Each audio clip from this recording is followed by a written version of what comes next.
Foundation Zoom section మాస్టర్స్కి, YouTube మాస్టర్స్కి అందరికీ కృతజ్ఞతలు, ధన్యవాదాలు తెలుపుకుంటున్నాం ఫ్రెండ్స్.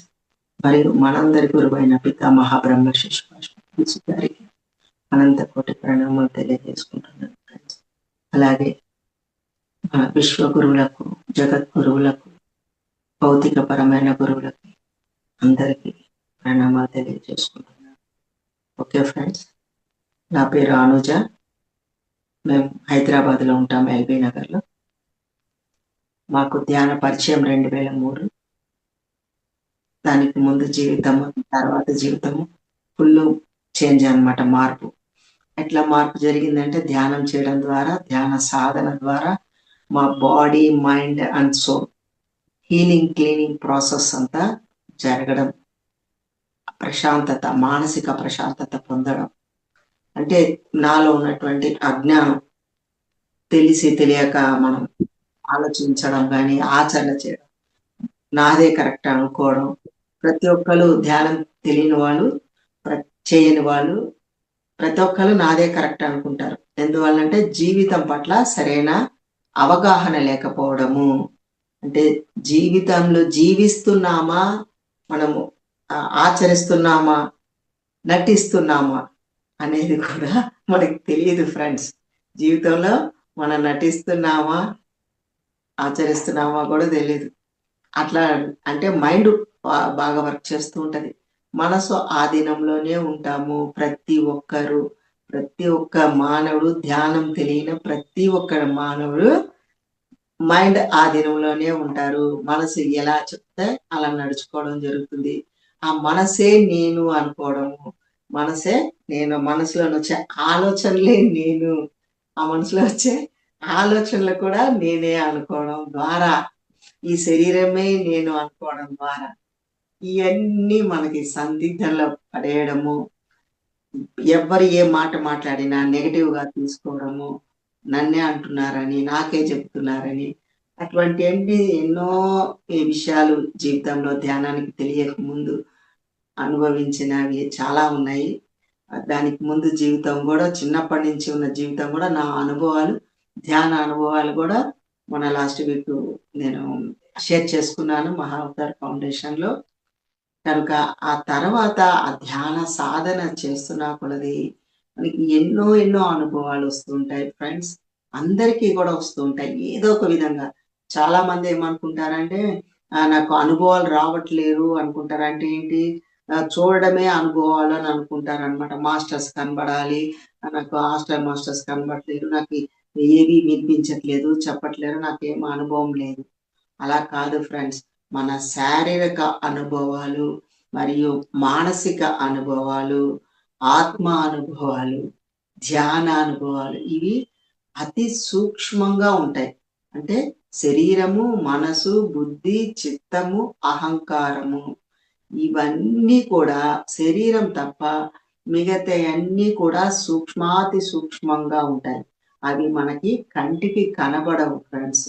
అవన్నీ కూడా హీలింగ్, క్లీనింగ్ ప్రాసెస్ జరుగుతూ ఉంటాయి. మన ధ్యానంలో, ధ్యాన సాధన చేస్తున్నప్పుడు అన్ని క్లీనింగ్, హీలింగ్ జరుగుతుంటాయి. మన బాడీ క్లీనింగ్ ప్రాసెస్ జరుగుతుంటది, మన మైండ్ క్లీనింగ్ ప్రాసెస్, మన బుద్ధి, చిత్తము, అహంకారము, నాడీ మండల శుద్ధి, ఇట్లా మన బ్రెయిన్ క్లీనింగ్ ప్రాసెస్ జరగడం, అట్లా ఎవ్రీథింగ్ ఎన్ని విధాలుగా ఉంటాయి. వాటిని గమనించడమే, వాటిని గమనిస్తూ ధ్యాన స్థితిలో ఉండడమే అదే ధ్యానం. ధ్యాన స్థితి, ధ్యాన స్థితి వేరు, ధ్యాన పద్ధతి వేరండి. ధ్యాన పద్ధతి అంటే శ్వాస మీద ధ్యాస, అది ఒక పద్ధతి. దేనికి ఆ పద్ధతి? మనం ధ్యాన స్థితిలో ఉండడానికి, ఆ స్థితికి చేరుకోవడానికి, ధ్యాన స్థితి అనుభవం పొందడానికి ఆ యొక్క టెక్నిక్ అదే మన శ్వాస మీద ధ్యాస. అది ఒక వారధి, మనకి వారధి ఫ్రెండ్. మనల్ని మనం తెలుసుకోవడానికి, మనలోనికి మనం ప్రయాణం చేయడానికి. రమణ మహర్షి చెప్తూ ఉంటారు, నీవెవరు నిన్ను నువ్వు తెలుసుకో, నీవెవరో నిన్ను నువ్వు తెలుసుకో. ఆయన ఒకటే చెప్తుంటారు. ఎలా తెలుసుకోవాలి అని ఆయన చెప్పలేదు, కానీ మనందరి గురువు పత్రిజీ గారు మనకి అంత గొప్పగా చెప్పడం జరిగింది. సూక్ష్మంలో మోక్షం చెప్పడం జరిగింది ఫ్రెండ్స్. నీ శ్వాసే నీ గురువు, ఈ దేహమే దేవాలయం, జీవుడే దేవుడు. కనుక శ్వాస అనే గురువుతో మనము, మనసు అనే శిష్యుడు తిష్ట వేసుకొని కూర్చున్నప్పుడు గురువు ద్వారా మనకి అన్ని అందుతూ ఉంటాయి. శ్వాస అనే గురువు దగ్గర శిష్యుడు అనే మనసు తిష్ట వేసుకొని కూర్చోవాలి, గమనిస్తూ ఉండాలి. గురువుని ఎరుకతో గమనిస్తూ ఉండాలి. ఏం చెప్తున్నారు అనేది ఎరుకతో గమనించినప్పుడు ఆ శిష్యుడు నేర్చుకోగలుగుతాడు. శిష్యుడు అంతర్ధానం అయిపోతాడు. ఆ శిష్యుడే గురువుగా మారుతాడు అనమాట. మన శ్వాసే మన గురువు. కనుక మనం తెలుసుకోవాల్సిన విషయాలు ఇంకా చాలా చాలా ఉన్నాయి ఫ్రెండ్స్. నేను అవన్నీ కూడా తెలుసుకొని ధ్యానంలో ధ్యాన అనుభవాలు పొంది నన్ను నేను తెలుసుకొని నా యొక్క స్థితిని నేను తెలుసుకోవడం కూడా జరిగింది ఫ్రెండ్స్. తద్వారా శ్రీ చైతన్య శక్తి అనే బుక్ కూడా రాయడం జరిగింది. అది శ్రీ చైతన్య శక్తి ఈ బుక్ ఫ్రెండ్స్.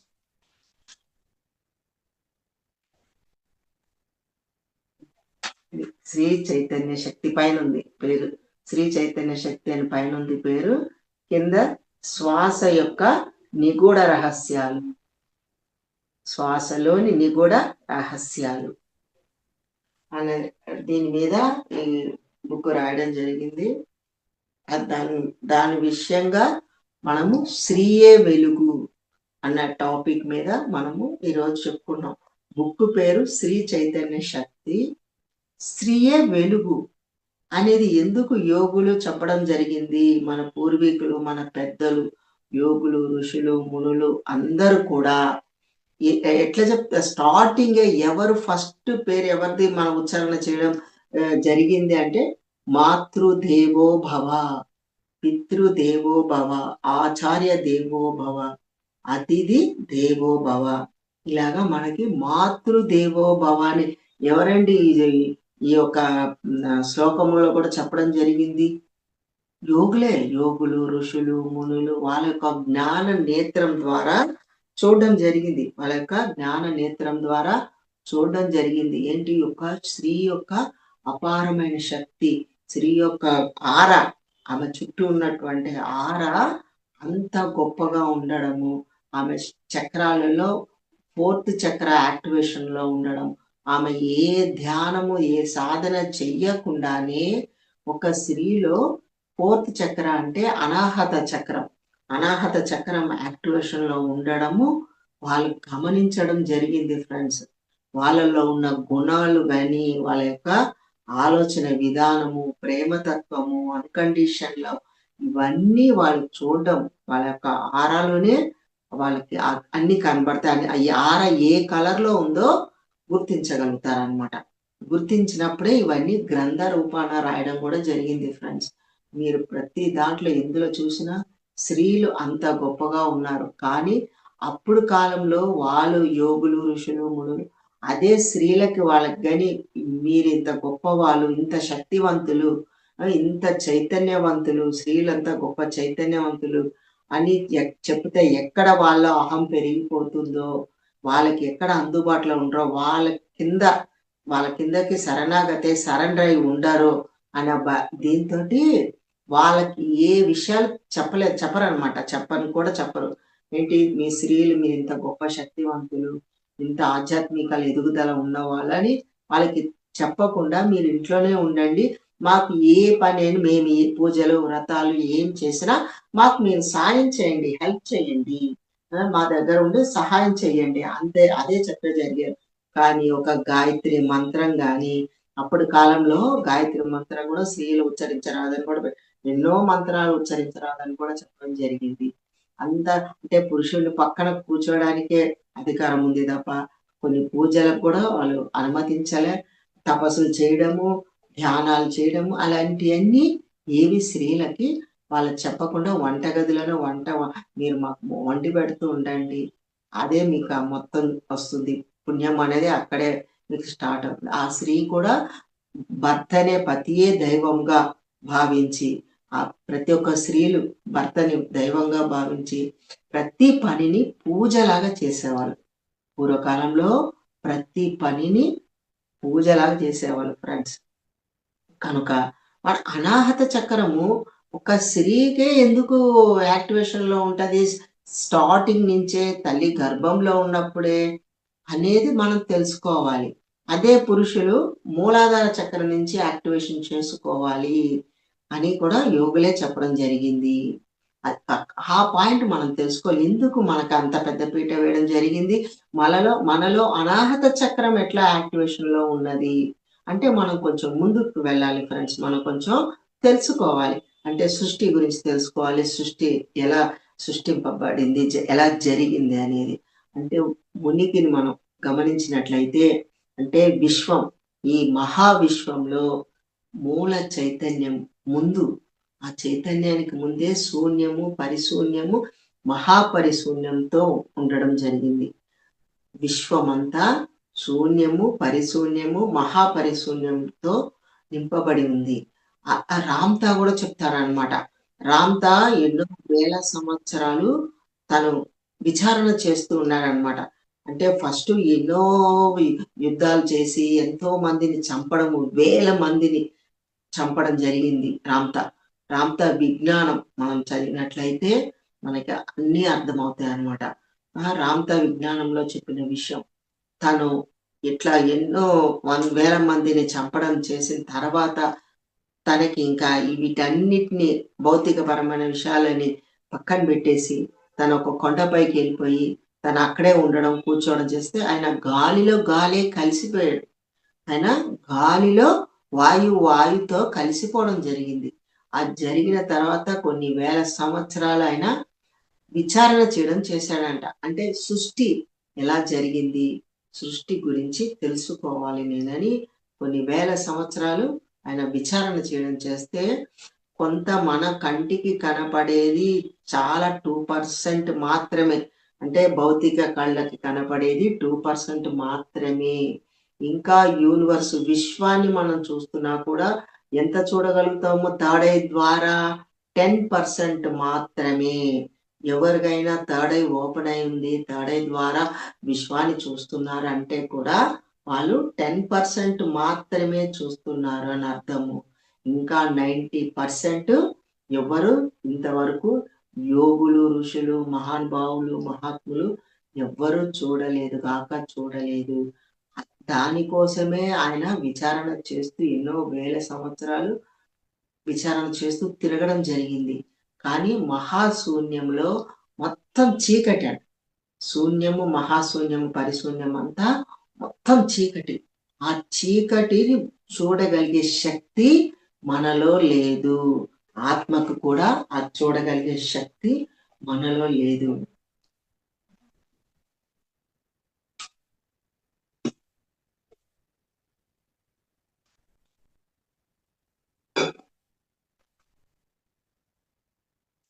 చీకటి అంటే చీకటి అంటే వెలుగు కొంతనే.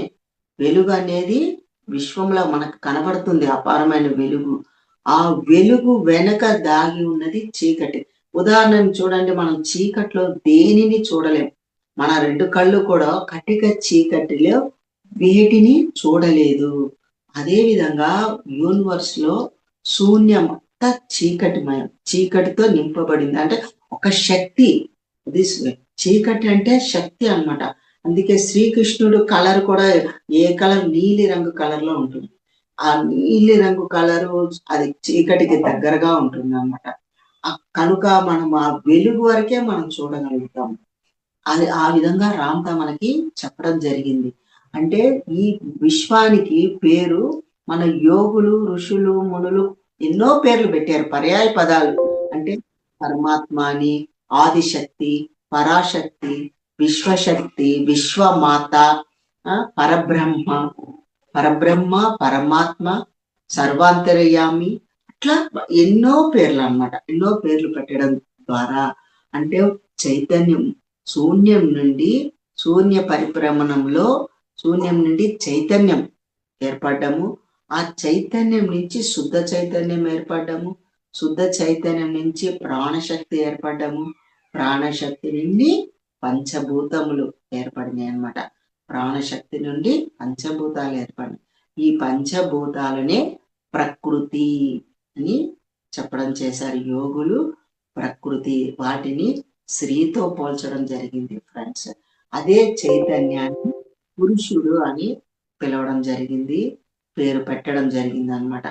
మూల చైతన్యము, చైతన్య శక్తిని పురుషుడు అంటే మన మామూలుగా మగవాళ్ళని పురుషులు అంటాం కదా, అది కాదు ఫ్రెండ్స్. మగవాళ్ళని పురుషుడు కాదు, చైతన్యాన్ని పురుషుడు అని పిలవడము పెట్టడం జరిగింది యోగులు. కనుక ఈ పురుషుడు చైతన్యం, ప్రకృతి స్త్రీ అన్నమాట.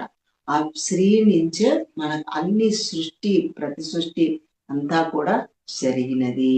అంటే ఆది శక్తి అవి విశ్వంలో ఈ యొక్క భూమండలాలు, గ్రహాలు, నక్షత్రాలు, సౌర కుటుంబాలు, పాలపుంతలు ఇవన్నిటికీ ఒక్కొక్క దానికి ఒక్కొక్క శక్తితో ఒక్కొక్కరు దేవతలు పరిపాలిస్తున్నారు. దానికి ముందు మూలం నిండే మూల చైతన్యంలోనే ఒక ఆలోచన ఏర్పడింది. ఏమన్న ఆలోచన? నన్ను నేను చూసుకోవాలి, ఈ సృష్టి ప్రతి సృష్టి జరగాలి, ప్రతి సృష్టి జరగాలి, నన్ను నేను చూసుకోవాలని తన యొక్క ఆలోచన వల్ల ఒక థాట్ రిలీజ్ చేయడం ద్వారా కోటాను కోట్ల ఆత్మలు శకలాలు రిలీజ్ అవ్వడము, కోటాను కోట్ల ఆత్మ శకలాలు రిలీజ్ అవ్వడం, వాటికి తన ఎలాగైతే ఆ యొక్క చైతన్యము స్వంతంగా స్వేచ్ఛగా సృష్టి జరుగుతుందో, జరిపించబడుతుందో వాళ్ళకు కూడా స్వేచ్ఛనివ్వడం జరిగింది. ఆ చైతన్యంలో ఆదిశక్తి, ఆదిశక్తి వాళ్ళకి స్వేచ్ఛనివ్వడం జరిగింది. మీరే సృష్టికర్తలు, సృష్టి స్థితి లయకారకులు మీరే. వాటి పేర్లనే మనము బ్రహ్మ, విష్ణు, మహేశ్వరులు అని కూడా మనం చెప్పడం చేస్తాము. మన యోగులు పెట్టడం జరిగింది అనమాట. ఆ ఆదిశక్తి వాళ్ళకందరికీ కోటాన కోట్ల ఆత్మలు వెలుగు రూపాన, వెలుగు అపారమైన కాంతి వెలుగు రూపాన, అంతేకాని మన భౌతిక దేహం లాగా, మన శరీరం లాగా లేరు ఫ్రెండ్స్. వాళ్ళ అప్పుడు కాలంలో ఆత్మలంతా యుగ యుగాలుగా కూడా వెలుగు రూపానే ఉండడం జరిగింది. వెలుగు రూపాన్ని ఉన్న వాళ్ళకి చెప్పడం చేశారు, సృష్టి స్థితి లయకారకులు మీరే. మీరు సృష్టించడము, స్థితిలో ఉంచడము, దాన్ని లయం చేయడము మీకు స్వేచ్ఛనిచ్చేసాము అని చెప్పడం ద్వారా వీళ్ళు సృష్టి స్టార్ట్ చేసినప్పుడు ఇంకా ఒక ఆత్మ బిందువు, ఆ యొక్క ఆత్మ బిందువులో 2 భాగాలు ఉంటాయన్నమాట. అంటే కుడి భాగము, ఎడం భాగం. అంటే ఒక విత్తనానికి 2 బీజాలు ఎలా ఉంటాయో లోపల 2 బద్దలు, ఒక విత్తనానికి 2 బద్దలు ఏ విధంగా ఉంటాయో ఇదే విధంగా ఈ యొక్క అణువు, ఆత్మలో ఉన్న విశ్వంలో అంతా నింపబడి ఉన్నది ఒక ఆత్మ. ఆత్మ అనేది కూడా ఒక అణువు అన్నమాట. ఆ అణువులో 2 భాగాలు ఉంటాయి. అదే 2 భాగాలనే మనం స్త్రీ పురుషుడు అని పేరు పెట్టుకోవడం జరిగింది అనమాట. స్త్రీ పురుషుడు. ఆ 2 భాగాలు ఉన్నప్పుడే స్త్రీ తత్వానికే ఆల్రెడీ ఆదిశక్తి సృష్టి జరగాలి కనుక, స్త్రీ ద్వారానే సృష్టి జరగాలి కనుక అక్కడే ఆమెగా అనాహత చక్రము యాక్టివేషన్ లో ఉన్నది. అక్కడి నుంచే సృష్టిలోనే స్టార్టింగ్ లోనే ఆ అణువులోనే వాళ్ళ ఆ యొక్క శక్తిని ఇవ్వడం జరిగింది. ఆ స్త్రీ అన్న ఆమెకి శక్తిని ఇవ్వడం జరిగింది అనమాట. అది క్రోమోజమ్స్ అంటారు. 23 క్రోమోజమ్స్, ఇటుపక్క 23, అటుపక్క 23. ఈ యొక్క సృష్టి ఆ విధంగా ప్రతి సృష్టి జరగాలి కనుక స్త్రీలలో స్టార్టింగే ఆమెకి అనాహత చక్రం యాక్టివేషన్ లో ఉండడం, ప్రతి సృష్టి జరగాలి కదా ఫ్రెండ్స్. కనుక ఆ ప్రతి సృష్టి ఎలా జరుగుతుంది? తల్లి గర్భంలో మనం ఉన్నప్పుడే. దానికి ముందు అణువులు, పరమాణువులు, తల్లి శరీరం టోటల్ భాగం అంతా కూడా కణాలతో నింపబడి ఉంది.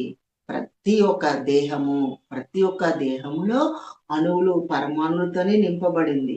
మన దేహమే కాదు, మన విశ్వం అంతా కూడా అణువులు, పరమాణువులతోనే నింపబడి ఉన్నది, మన లోపల, మన బయట.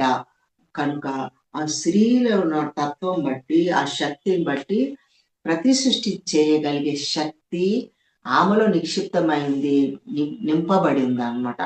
కనుకనే మనం తల్లి గర్భంలో ఉన్నప్పుడు స్త్రీలకే ఆ ప్రెగ్నెన్సీ రావడము, ఆ శిశువు బయటికి రావడము, తల్లి ద్వారానే అన్ని మనకు అందడం జరుగుతుంది. ఏ టు జెడ్ పురుషుడికి కానీ, స్త్రీకి కానీ ప్రతి అణువు, ప్రతి పరమాణు, ప్రతి కణము స్త్రీ అంటే తల్లి, తల్లి అంటేనే స్త్రీ. స్త్రీ ద్వారానే పురుషుడికి కానీ, స్త్రీకి కానీ ఆ యొక్క శక్తి, జ్ఞానము, వెలుగు, ఆనందము అన్నీ స్త్రీ ద్వారానే అందడం జరుగుతుంది. స్త్రీ ద్వారానంటే స్త్రీ అన్న తల్లి ద్వారా. ఆ శిశువు బయటికి వచ్చిన తర్వాత కూడా తల్లి ద్వారానే, తల్లి యొక్క ఆరాలో ఉన్నందువల్ల, తల్లి గర్భంలో ఉన్నందువల్ల స్త్రీలకు గాని, పురుషుడికి గాని ఆ యొక్క శక్తి, జ్ఞానము తల్లి దగ్గర ఉన్న ఆరాలో ఉన్నందువలన ఎప్పుడు వాళ్ళ ప్రేమ తత్వంతో చిన్న వయసులో అందరూ అందుకే దేవునితో సమానము, పిల్లలు దేవునితో సమానం అని పిలవడం కూడా జరుగుతుంది అనమాట. నిజంగానే వాళ్ళకి చిన్నప్పటి నుంచే సహస్రారం ఓపెన్ అయి ఉండడము, తల్లి గర్భం నుంచి వచ్చిన తర్వాత 2-3 ఇయర్స్‌కి వాళ్ళకి ఈ సహస్రారం క్లోజ్ అవ్వడము, బ్రహ్మరంధ్రం మాత్రమే చిన్నగా సూది మనంతో ఉండడము అవి జరుగుతుంది. ఎప్పుడైతే తల్లి దగ్గర, తల్లి ఆరాలోనే ఆ పిల్లలు పెరుగుతున్నప్పుడు ఎంతో హ్యాపీగా, ఆనందంగా, శక్తివంతంగా ఆ ప్రేమ తత్వము, కరుణ, దయ అవన్నీ ఉంటాయండి పిల్లలలో. ఎవరైనా మీరు గమనించొచ్చు. ప్రతి ఒక్క పిల్లల వాళ్ళ దగ్గర మనం గమనించొచ్చు. వాళ్ళ చిన్న పిల్లలు ఆ ప్రేమ, కరుణ, దయ ఏ కోపం లేకుండా ఎవరైనా తిట్టినా, ఇంట్లో వాళ్ళు తిట్టినా, ఎవరేమన్నా కొంతసేపు బాధపడతారు. తర్వాత నార్మల్ అయిపోతారు. నార్మల్ అయిపోతారు. మళ్ళా యథాస్థితికి చేరుకుంటాడు. ఎప్పుడు హ్యాపీగా, ఆనందంగా ఆడుతూ, పాడుతూ ఉంటూ ఉంటారనమాట. ఆడుతూ, పాడుతూ ఉండడం కూడా జరుగుతూ ఉంటుంది. కానీ ఎప్పుడైతే ఒక మగ పిల్లవాడు 10 ఏళ్ల వయసు వచ్చేసరికి ఆ మగ పిల్లవాడని ఆ తల్లి వాళ్ళని దూరం పెట్టడం జరుగుతది. అంటే దూరం పెట్టడం అంటే పురుషుడు ఆ అబ్బాయి పురుషుడు అన్నట్టుగా నేను స్త్రీ, ఒక తల్లి స్త్రీ అని భావంతోటి దూరంగానే పడుకోబెట్టడము, ఏ పనులు చేయనివ్వకపోవడము, ఆడపిల్లల మధ్యలో ఏం చేస్తున్నావు అనడము, అవన్నీ కూడా జరుగుతుండేటియన్నమాట. అలా ఆ చిన్న పిల్లవాడిని, మగ పిల్లవాడిని తల్లికి దూరంగా పెట్టడం జరుగుతుంది. అంటే స్త్రీ యొక్క శక్తికి వాళ్ళు దూరం పెట్టడం జరగడం ద్వారా వాళ్ళలో పోను శక్తి నిర్వీర్యమవుతుంది. తల్లి యొక్క ఆరాకి దూరం అవుతూ ఉంటాడు. పురుషుడు, మగ పిల్లవాడు తల్లి యొక్క ఆరాకి దూరం అవడము, ఆ యొక్క శక్తి, జ్ఞానానికి దూరం అవడము, వాళ్ళు అదే కొంత ఏజ్ తర్వాత 13, 14, 15 ఇంకా అప్పుడు చూడండి మన మాటలు వినరు. 10th క్లాసు ఒక 13, 14, 15 ఇయర్స్‌లో మన మాటలు వినరు వాళ్ళు పిల్లలు, మగ పిల్లలు. మొండిగా ప్రవర్తిస్తారు. కోపంగా ప్రవర్తిస్తూ ఉంటారు. సామాన్లు ఇసిరేస్తూ ఉంటారు. ఎత్తేస్తూ ఉంటారు. ఎందుకు? ఆ తల్లి యొక్క ప్రేమకి తల్లి ఆరా దగ్గర లేకపోవడము. ఆ విధంగానే ఆయన చేసుకుంటూ వెళ్తూ ఉంటాడు. అదే ఒక మగ ఆడపిల్ల తల్లికి దగ్గరగా ఉండడము, తల్లి చేస్తున్నట్టుగా చూసి చేయడము, పూజలు చేసుకోవడము, తల్లికి సహాయం చేయడము, హెల్ప్ చేయడము, తల్లితో పాటుగా ఉండడము, పడుకోవడము, తల్లి దగ్గరే ఉంటుంటారు ఎక్కువగా స్త్రీలు. ఆ యొక్క ఆరాలోని ఆ ప్రేమ, కరుణ, దయ ఇవన్నీ స్త్రీలలో ఉంటుంది. ఆల్రెడీ అనాహత చక్రం కూడా యాక్టివేషన్‌లో ఉంటుంది. ఈ విధంగా ఆ పిల్లలు అలా పెరిగిన కొద్దీ తర్వాత కూడా చూడండి ఆహ్, ఆహ్, ఒక స్త్రీకి మ్యారేజ్ చేసిన తర్వాత 3 ముళ్ళు వేసుకున్న తర్వాత ఒక మగ అతను ఎవరో ఏమో మనకు తెలీదు అతను. కానీ ఆ స్త్రీ అన్నావిడి తన కుటుంబాన్ని, తన ఫ్రెండ్స్‌ని, వాళ్ళ తల్లిదండ్రులని, వాళ్ళ స్నేహితులని అందరిని విడిచిపెట్టి ఆ! తనకు నచ్చిన వాళ్ళు మంచి అంటే నా కుటుంబాల బంధువులని, వాళ్ళ ఫ్రెండ్స్‌ని, తల్లిదండ్రులు అందరిని విడిచిపెట్టి తను తన భర్త అన్న 3 ముళ్ళు వేసిన భర్తతో వెళ్ళడం జరుగుతది. కానీ అక్కడే మనం తెలుసుకోవచ్చు. అనాహత చక్రము యాక్టివేషన్‌లో ఉన్నది అనే దానికి ఇదొక్కటే మనకి నిదర్శనం. సాక్షి కూడా చూడండి. ప్రతి స్త్రీ నాది అనేది అన్ని బంధాల నుంచి విముక్తి అయ్యింది. బంధ విముక్తి అయ్యింది. ప్రతి ఒక్క స్త్రీ పెళ్లి అనే మ్యారేజ్ అనేది చేసుకున్న 3 ముళ్ళ బంధం 3 ముళ్ళు యేసుకున్న తర్వాత ఒక మగ అతనితోటి ఒక అతనే భర్త సర్వము అని అనుకొని తనకి నచ్చిన తన ఫ్రెండ్స్ బంధువులు అందరినీ ఒక్కసారిగా విడిచిపెట్టి తన నుంచి బయటికి రావడం అంటే వాళ్ళందరి నుంచి ఆ కుటుంబం నుంచి బయటికి రావడం జరిగితే బంధ విముక్తి అన్ని బంధాల నుంచి విముక్తి చెందింది. అలాంటి వాళ్ళే అనాహత చక్రంలో యాక్టివేషన్ లో ఉంటారు. ఆ హృదయ స్థానం అనాహత చక్రం అంటే హృదయ స్థానం. ఈ హృదయ స్థానంలో ఎవరైతే యాక్టివేషన్ లో ఉంటుందో వాళ్ళలో ప్రేమ, కరుణ, దయ, క్షమాగుణము, నిస్వార్థ సేవ, నిస్వార్థ సేవ. ఇంకా అదే స్త్రీ ఆ ఇంటికి వెళ్ళిన తర్వాత ఇంకా వాళ్ళ కుటుంబాల అత్త మామలు చూసుకోవడము, వాళ్ళ పిల్లల్ని చూసుకోవడము, ఆ పిల్లల్ని కూడా అన్కండిషన్ లవ్ తో పెంచడము. అదే స్త్రీ తల్లి గర్భంలో ఉన్న ఆ స్త్రీ గర్భంలో ఎప్పుడైతే ప్రెగ్నెన్సీ అని తెలిసిన తర్వాత ఆ స్త్రీ ఏం చేస్తుంది, తనను తాను మర్చిపోతుంది. ఇంకా అప్పటి నుంచి ఆ స్త్రీ థర్డ్ మంత్ ప్రెగ్నెన్సీ అని ఎప్పుడైతే ఆ డాక్టర్స్ చెప్తారో, టెస్ట్ లో మనకి రిజల్ట్ ఎప్పుడైతే వస్తుందో అప్పటి నుంచి ఆ స్త్రీ తనను తాను మర్చిపోయి తన గర్భంలో ఉన్న ఆ శిశువు గురించి ఆ పిండం గురించే తన ఆలోచించడము, ఆ గర్భస్థ శిశువుకి ఏమేమి అవసరము కావలసినవి తను ఇస్తూ ఉండడము, తన గురించే ఆలోచన చేయడము, తనకి వేడి చేస్తుందా, చలవ చేస్తుందా, లేదంటే లోపల ఏమన్నా డిస్టర్బ్ అంటే వాళ్ళకి ఇబ్బంది ఏమన్నా కలుగుతుందా, నేను తీసుకున్న ఆహారం ద్వారా లోపలున్న శిశువుకి ఏమన్నా ఇబ్బంది జరుగుతుందేమో, శక్తిహీనం అవుతుందేమో, శక్తివంతంగా ఉండాలి, ఆ గర్భస్థ శిశువు శక్తివంతంగా ఉండాలని ఆ స్త్రీ తన గురించి తాను మర్చిపోతుంది. మర్చిపోయి అక్కడ కూడా నిస్వార్థ సేవ, నిస్వార్థ ప్రేమ, కరుణ, దయ తల్లి గర్భంలో ఉన్నప్పుడే అన్నీ అందుతూ ఉంటాయి ఆ శిశువుకి అన్నమాట.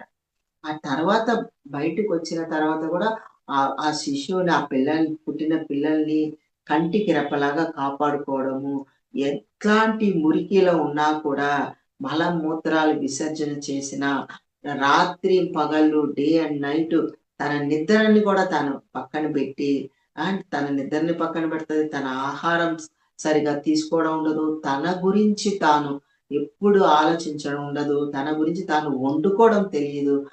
ఏదైనా తనకు నచ్చినవి వండుకోవాలన్నా ఒక ధ్యాస కూడా రాకుండా, ఒక ఆలోచన కూడా రాకుండా, నా పుట్టిన పిల్లలకి నేను ఏం చేసి పెట్టాలి, నా భర్తకి ఏం చేసి పెట్టాలి, మా ఇంట్లో ఉన్న కుటుంబ సభ్యులకి ఏం చేసి పెట్టాలి, అట్లాగా పొద్దున, మధ్యాహ్నం, సాయంత్రం ఆఖరికి పడుకున్నప్పుడు కూడా తన గురించి తాను ఏనాడో ఆలోచించదు.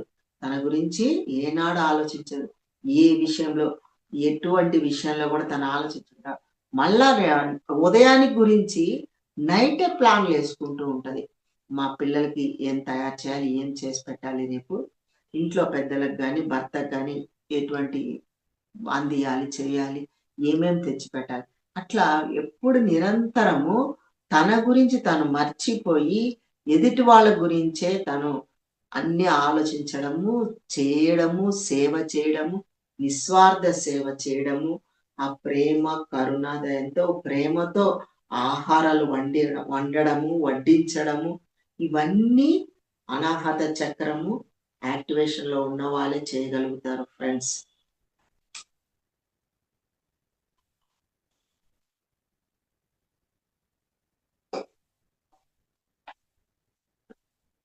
అదే అదే స్త్రీకి ఎంత ఓర్పు, సహనం అనేది ఏ విధంగా వచ్చిందనేది కూడా మళ్ళా మనం ఇంకా ఒక నిదర్శనం కూడా మనం తెలుసుకోవచ్చు. ఒక స్త్రీకి భర్త చనిపోయాడనుకోండి, ఇంక ఇద్దరు పిల్లలతోనో, పుట్టిన ఒక పిల్లవాడు ఉండొచ్చు, కొందరికి ఇద్దరు పిల్లలు ఉండొచ్చు. అట్లాంటి వరకు భర్త ఏదో ఒక కారణాలతో, ఏదో అనారోగ్యంతోనో, యాక్సిడెంట్‌తోనో చనిపోతే కూడా ఆ స్త్రీ ఆ ఒక్క పిల్ల గాని, ఇద్దరు పిల్లలున్నా తాను భుజాన వేసుకొని ఆ పిల్లల్ని కాపాడుతూ, వాళ్ళకి కావాల్సినవి ఆమె ఉద్యోగం చేసో ఏదో ఒక పని చేసి, తన పిల్లల్ని తన కష్టార్జితంతో పెంచి పెద్ద చేయడం కూడా జరుగుతుంది ఫ్రెండ్స్. అంటే తనని ఎప్పుడు పుట్టినప్పటి నుంచి తాను మర్చిపోవడమే తప్ప, తను నేనున్నాను, నేను అన్నది ఆమెకు ఉండదు ఫ్రెండ్స్. ఆమెకు లేకుండా ఆ స్త్రీ తత్వాన్ని కూడా మర్చిపోయి, తన పుట్టిన పిల్లల్ని మంచి చెడ్డలు చూసుకుంటూ వాళ్ళు మంచిగా చదివించడము, పెద్ద చదువులు చదివించడం, ఏదో ఒక జాబ్‌లో పెట్టడము, వాళ్ళకి కావాల్సినవి నిరంతరం అందిస్తూ కంటికి రెప్పలాగా చూసుకుంటూ, ఒక మంచి భర్తనిచ్చి పెళ్లి చేయడము. వాళ్ళ ఆ పిల్లలకు పుట్టిన పిల్లలు, మనవలు, మనరాళ్ళకి కూడా వాళ్ళు నిస్వార్థంగా మళ్ళా వాళ్ళకి సర్వీసు, సేవ చేయడము, అందించడం. మరి వాళ్ళకి అన్ని విధాలా స్త్రీలే చూస్తూ ఉంటారు. అట్లా ఏ చిన్న విషయంలో అసహించుకోవడం అనేది ఉండదండి. అర్ధరాత్రులు అయినా సరే, పగలైనా సరే, ఆ మలమూత్రాలు విసర్జించేసి చంటి పిల్లలు ఒళ్ళంతా పూసుకోవడాలు చేయడాలు చేసిన ఆ తల్లి ఏనాడు విసుక్కోవడం గాని, చిరాకు పడడం గాని, ఒక ముక్కు మూసుకోవడం గాని, అదే పురుషుడు అటువంటి ఆ మురికిని, ఆ మలమూత్రాలు చూడంగానే విసుక్కోవడము, చిరాకు పడడము, అక్కడి నుంచి లేసి వెళ్ళిపోవడము చాలా జరుగుతుంటాయన్నమాట. అర్ధరాత్రులలో ఇంట్లో ఎవరో కాదు, మా ఇంట్లోనే మా హస్బెండ్, మా సార్ గూడా ఇంట్లో పిల్లలు ఏడుస్తున్నా, అరిచినా, ఇట్లా రాత్రులు నిద్రలో మలమూత్రాలు చేసేసినా, ఆయన ఎంతో చిరాకు పడి మా పిల్లని కొట్టడం కూడా చేసేవాళ్ళనమాట. రాత్రులు మాకు నిద్ర లేదు, నిద్రపోనివ్వట్లేరు అని పిల్లల్ని కొట్టడం, చేయడం చేసేవారు. విసుక్కోవడం, చిరాకు పడడం. అట్లా ఆ రాత్రులు నిద్ర లేని రాత్రులు ఎన్నో గడిపుంటది ఆ స్త్రీ అన్నమాట. అంటే ఇవన్నీ కూడా నా జీవితంలో ఏ టు జెడ్ ఇదంతా కూడా నా జీవితంలో జరిగినయి. నా అనుభవమే జ్ఞానము. నా అనుభవమే జ్ఞానము. ఆ యొక్క స్త్రీ యొక్క శక్తి, స్త్రీయే వెలుగు అంటే ఆమె పుట్టుకనే స్టార్టింగే అనాహత చక్రం యాక్టివేషన్‌లో ఉన్నప్పుడు ఆమె ఆ కుటుంబానికి వెలుగు కాకుంటే ఇంకేమవుతుంది ఫ్రెండ్స్? ఆ కుటుంబానికి ఆమె వెలుగు. అంటే ఒక జ్యోతి అన్నమాట. ఆ దివ్యమైన జ్యోతి ప్రమిదలను వెలిగించగలుగుతది. ఒక జ్యోతి ద్వారా, ఒక దివ్యమైన ఒక జ్యోతి ద్వారా మన చిన్న చిన్న ప్రమిదలను వెలిగించగలుగుతాం.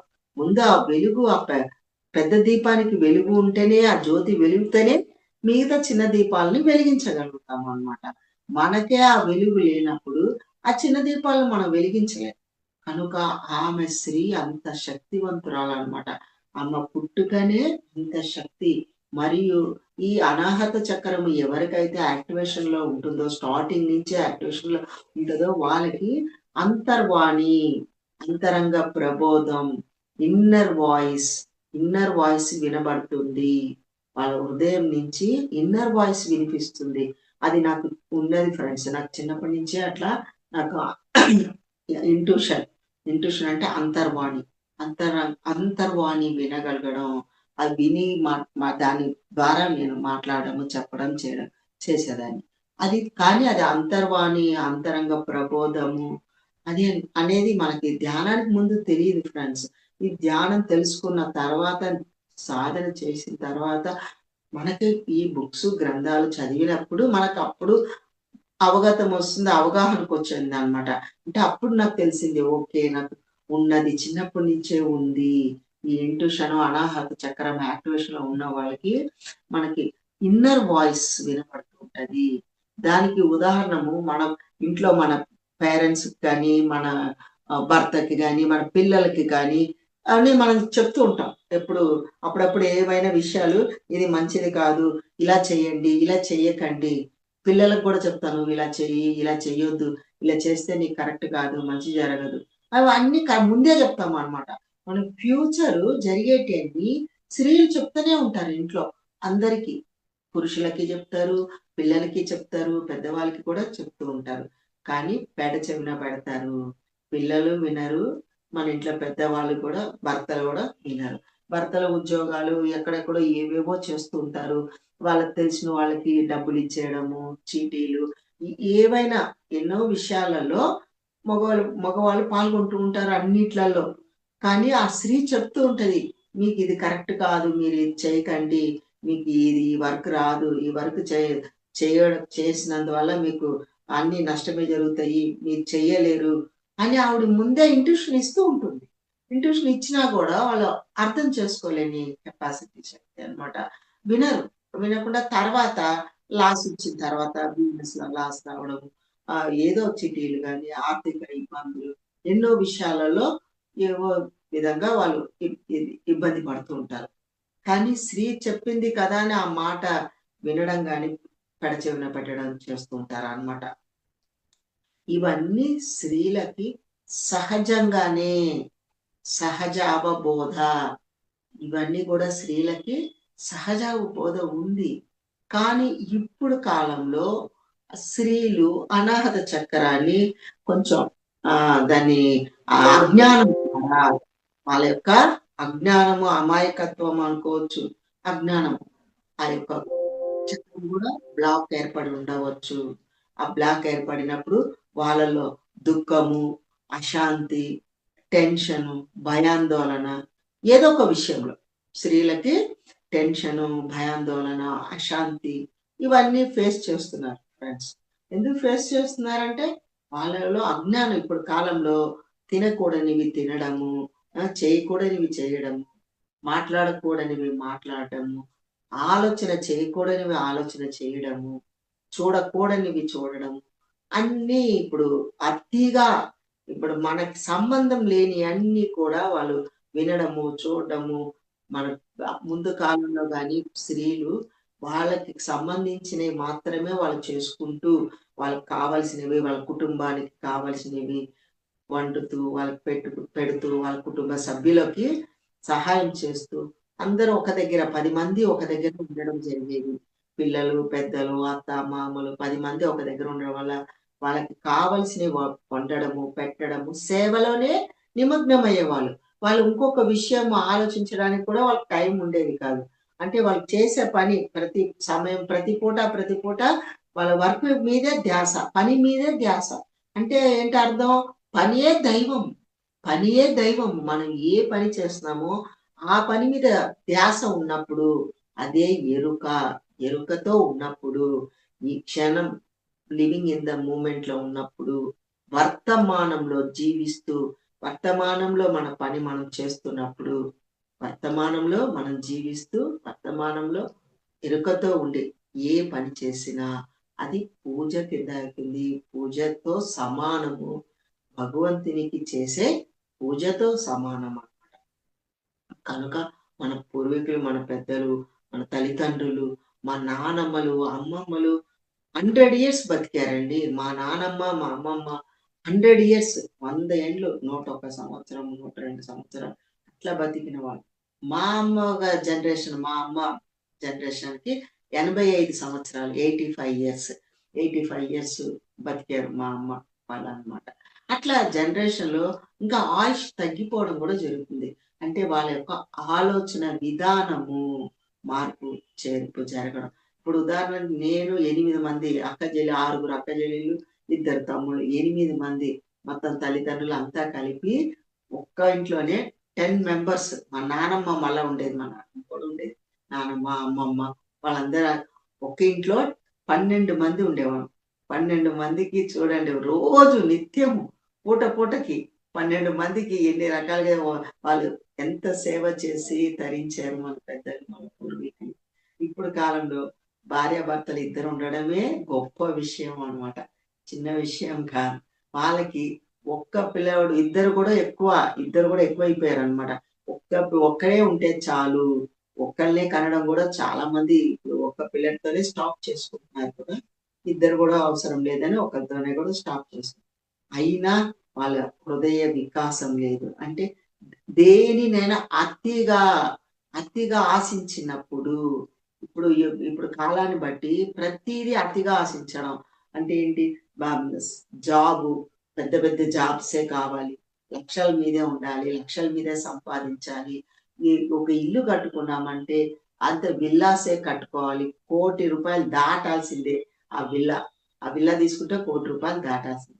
అదే పూర్వకాలంలో మనంతా చిన్న ఇంట్లోనే చక్కగా అందరూ ఒకే దగ్గర ఒకే ఇంట్లో పడుకోవడము, ఒకలాగా తినడం, ఒకలాగా పడుకోవడం చేయడం చేసేవాళ్ళం. ఇప్పుడు ఇద్దరికైనా 2 బెడ్‌రూమ్స్, 3 బెడ్‌రూమ్స్ ఫ్లాట్ ఉంటేనే వాళ్ళు కొంచెం నాకు ఇల్లు ఉంది అని ఉంటారు. ఆ ఇల్లు ఉన్నా గూడా వాళ్ళకి సరిపోదు. మళ్ళా విల్లాస్ తీసుకోవాలి. దీనికన్నా మోడల్స్ మళ్ళా లేటెస్ట్ వస్తున్నాయి. ఆ లేటెస్ట్ మోడల్ తీసుకోవాలి అని వాళ్ళు తెచ్చుకున్న జాబ్స్‌కి జీతాలు ఇద్దరు భార్యాభర్తలు ఇద్దరు ఈఎంఐలు కట్టుకోవడమే జీవితాంతం సరిపోతుంది. వాళ్ళ జీవితం మొత్తం ఈఎంఐలే. అన్ని వస్తువులు ఈఎంఐ నుంచే తెస్తారనమాట. మీరు ఏ కారు కొన్ని వెహికల్, కారు, ఒక ఫ్రిడ్జ్, టీవీ, కూలర్ ఏది కొనండి అన్ని ఈఎంఐ నుంచే తీసుకొస్తారు. నెల వచ్చేసరికి వాళ్ళ చేతిలో డబ్బులు చాలా తక్కువగా ఖర్చులకు తప్ప ఇంకేవి మిగలవనమాట. ఎవరో ఒక మా ఇంట్లో మా కుటుంబ సభ్యులు మా పిల్లల్ని మేము చూస్తున్నాం అనమాట. మా అమ్మాయి, మా అబ్బాయి వాళ్ళ జీవితాలు లైఫ్ కూడా ఇదే. ఏమంటారు ఎంత వచ్చినా మాకేం సరిపోవట్లేదు. ఎంత వచ్చినా కూడా కట్టుకోవడానికే వెళ్ళిపోతుంది. ఇద్దరు ఉద్యోగాలు చేస్తారు. లక్షలు సంపాదిస్తున్నారు. కానీ వాళ్ళలో అశాంతి, వెలితి, ఏ లేచిన కానించి టెన్షనే. వెళ్ళడం పరిగెత్తడమే లేచిన కాంచి. ప్రశాంతంగా కూర్చొని తినడం ఉండదు. 2 ముద్దలు కూర్చొని తినడం ఉండదు. నిల్చొనే స్పూన్‌తోనే 2 స్పూన్ 4 స్పూన్‌లు నిల్చొని తినేసి వెళ్ళిపోవడము. అక్కడికి వెళ్ళిపోయి జాబ్స్ నైట్ ఇంటికి. మార్నింగ్ 8కి వెళ్తే మా అమ్మాయి గాని, మా కోడలు వాళ్ళంతా మార్నింగ్ 8:00 ఆ బాక్సులు పట్టుకొని వెళ్తే మళ్ళా ఇంటికొచ్చేసరికి 8:30 8:30కి రావడం ఇంటికి. ఖాళీ పడుకోవడానికి రావడమే అన్నమాట. నిద్రపోవడానికి రావడం. మళ్ళా లేసి వంట చేసుకోవాలి. బాక్సులు కట్టుకోవాలి, పరిగెత్తాలి. లైఫ్ అంతా మెకానిక్ లైఫ్ అయిపోయిందన్నమాట. ప్రతి ఒక్కరి ఇంట్లో మీరు ఎక్కడ తీసుకోండి అందరూ ఇదే పని చేస్తున్నారు. అవసరం ఉన్నా, అవసరం లేకున్నా జాబ్స్‌కి వెళ్ళిపోవడం అనేది కంపల్సరీ అయిపోయిందన్నమాట ఇప్పుడు కాలంలో. కనుక వాళ్ళకి తెలియకుండానే ఇవన్నీ నిక్షిప్తం అయిపోతున్నాయి.